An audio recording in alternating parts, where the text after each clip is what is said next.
Olá a todos, sejam muito bem-vindos ao canal do Ficções Humanas. Meu nome é Paulo Vinícius e no vídeo de hoje eu vou fazer uma fala rápida sobre O Castelo das Águias, tá? Livro nacional, livro de fantasia, escrito pela autora brasileira Ana Lúcia Merege, tá?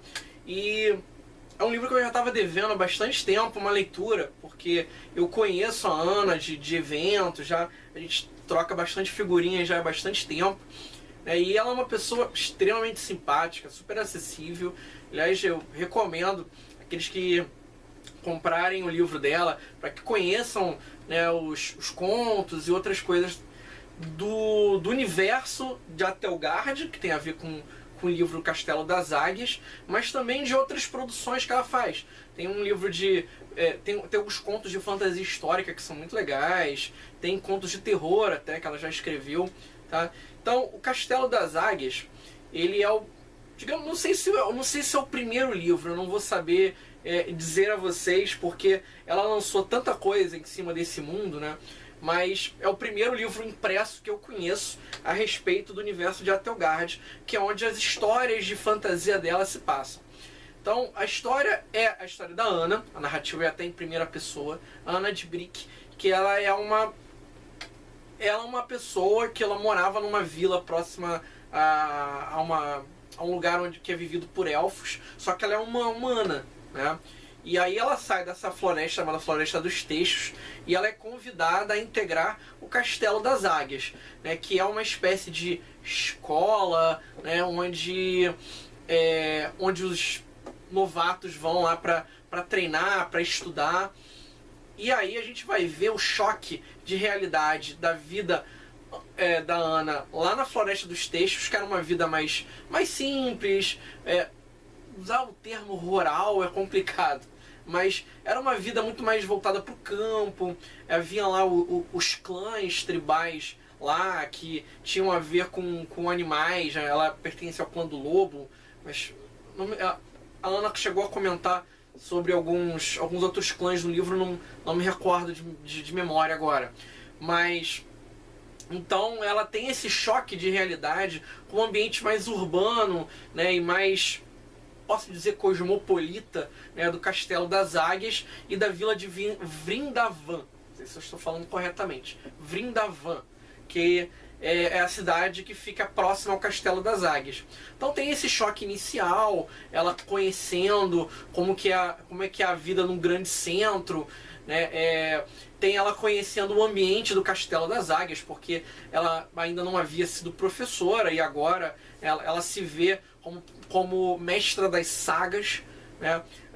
É uma das partes que eu mais gostei no livro. Ela poderia, a Ana Lúcia Merege, ela poderia ter feito a história de um guerreiro, né, de um clérigo, lutador, de um monge, mas não, ela faz a história de uma barda.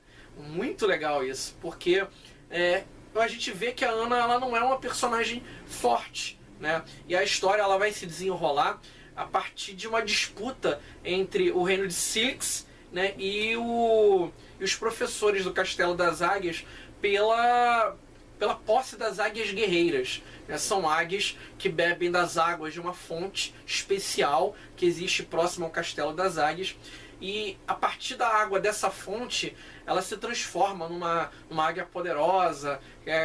Aí a pessoa estabelece laços com essa águia, pode utilizá-la em combates, né? E o reino de Silix, parece, pelo menos o que eu entendi até o final da história, parece alguma coisa mais militar, que era a posse dessas águias, né? E aí fica a disputa entre aqueles que querem preservar as águias, não transformá-las em instrumentos de guerra, e o reino de Silix, através do seu representante Ilias, que quer a qualquer custo que essas águias elas passem para o controle dele, até para ele fazer experiências com essas águias, torná-las mais eficientes, mais poderosas, né? E aí a história ela gira nessa disputa. Ao invés de a gente da autora colocar a Ana em combates mortais, né, para poder derrotar os seus adversários, a gente vê que não, que na maior parte das vezes a Ana ela vai precisar usar Ana personagem do livro, vai precisar usar a sua inteligência, a sua habilidade diplomática, a sua capacidade de negociar para poder se ver livre das situações. Então, quem está esperando um livro de pancadaria, de porrada mesmo, né? Sei lá, num estilo de Crônicas de Gelo e Fogo, não é esse livro, até porque não é essa pegada. A escrita da Ana, ela é claramente voltada para um público infanto-juvenil, até jovem adulto também, tem um pouquinho dessas temáticas. E a riqueza da escrita da Ana está na construção de mundo. A construção é muito competente e você... Assim, apesar de que o livro ele é bastante carregado nessa coisa de construir como que é o funcionamento do mundo, o funcionamento da escola, os hábitos, né? Até peca um pouco nesse ponto, porque a Ana ela precisa construir, como a história ela é uma história mais lenta, né? mais voltada para o desenvolvimento dos personagens, de qual é a reação da Ana com a escola, da relação da Ana com os outros professores, né? Então a autora ela se vê forçada a fazer essa construção de uma forma bem progressiva. Então não é um livro com muita ação, mas ao mesmo tempo é um livro muito rico em ideias, né? Eu acredito que no segundo volume da série, é uma trilogia, tá? No segundo volume ela já não vai precisar se preocupar tanto, ela já se livrou. E eu acho que até vale a pena aqueles autores que estão escrevendo o seu primeiro romance, para ver como que a Ana ela faz para fazer para fazer é ótimo, né? Como que ela faz para construir o mundo, para criar as cidades, as tradições, né? Os diversos povos, as relações entre as cidades. Como ela faz isso? Ela não necessariamente joga a informação para você. Por exemplo, no primeiro momento, para ela apresentar para o leitor o Castelo das Águias, ela coloca a Ana num tour, junto com outro professor, que vai mostrando, olha, aqui fica não sei o que, aqui é o lugar onde chegam os novatos, aqui é o lugar onde ficam os alunos mais experientes, aqui então é uma maneira diferente. Tem uma outra situação em que eles estão planejando uma peça de teatro para uma data festiva no castelo. Então aí a Ana vai precisar, a Ana personagem vai precisar explicar para os alunos o que ela quer fazer. E aí gira a formação do mito, né? Vamos escrever sobre esse mito, porque esse mito fala do nascimento do Deus do Trovão, do herói fulano de tal.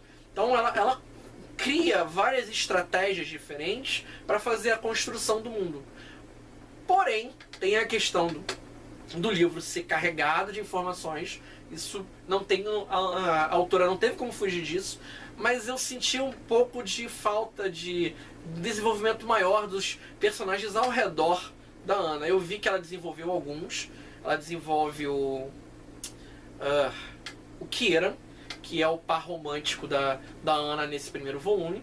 A gente vai ver também o Candel, que é o chefe do Castelo das Águias. Tem o Doron, que é o amigo do Ilias, que é no caso seria o adversário, o antagonista nesse primeiro volume.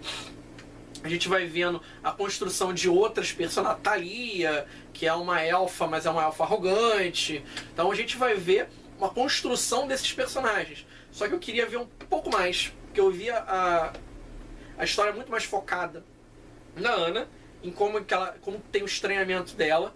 E a partir desse estranhamento é que a história vai sendo construída. Ela até funciona como nosso personagem orelha, né? Tentando descobrir como que as coisas funcionam naquele mundo e como que é em contrapartida à Floresta dos Textos, que é onde que ela morava. Assim, no geral, o livro é extremamente competente, a escrita é deliciosa. Esse é um livro pequeno, gente, tem menos de 200 páginas. Você devora ele em 2, 3 dias. Não é porque o livro tem 200 páginas que ele vai ser um livro curto e vai acabar... Não, nada disso. Você vai começar a ler e vai se envolver com a história a tal ponto que você não quer parar de ler, né? E eu acho que isso que é um ganho, um plus na escrita da Ana. Enfim, recomendo a todos vocês, é o Castelo das Águias, da Ana Lúcia. Tá? Tem mais outros 2 livros na trilogia, que é o A Ilha dos Ossos e A Fonte Âmbar. E tem o prequel, que eu tô curiosíssimo para ler, que é o A Ana e a Trilha Secreta. Apesar de ser um livro mais voltado para infanto-juvenil mesmo. Mas eu queria ver esse livro, porque a pegada da autora era tão gostosa, tão doce, né, que eu gostaria de ver bastante dela. Enfim, recomendo a todos, tá? Tenham uma ótima semana, façam boas leituras.